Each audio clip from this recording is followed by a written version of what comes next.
تو یہ ایک سوال ہے کہ ایک بندہ ایسا ہے کہ اس نے ایک بکرے کے بجائے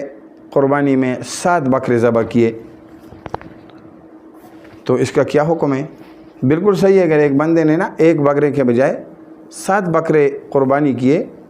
تو ایک بکرے سے تو اس کا واجب قربانی ادا ہو جائے گی، جبکہ باقی جو 6 بکرے ہیں تو 6 بکروں سے اس کی نفل قربانی ادا ہو جائے گی، وہ نفل ہو جائے گی۔ ہاں البتہ یہ ہے کہ اگر ایک بندے نے بڑے جانور قربانی کی، بڑے جانور انہیں بھینس، بھیل، گایا وغیرہ کی قربانی کیا اور اس نے ایک حصے کے بجائے پورے جانور کو ذبح کیا انہیں اکیلا طور پر، تو اس کے پورے جانور سے ایک واجب قربانی ادا ہو جائے گی۔ تو بہرکیف دونوں صورتیں صحیح ہے، لیکن جو 7 بکرے اگر ذبح کریں گے تو ایک واجب اور 6 نفل، جبکہ بڑا جانور اگر ذبح کریں گے تو پھر اس صورت میں انہیں پورے جانور سے واجب قربانی ادا ہو جائے گی۔ جی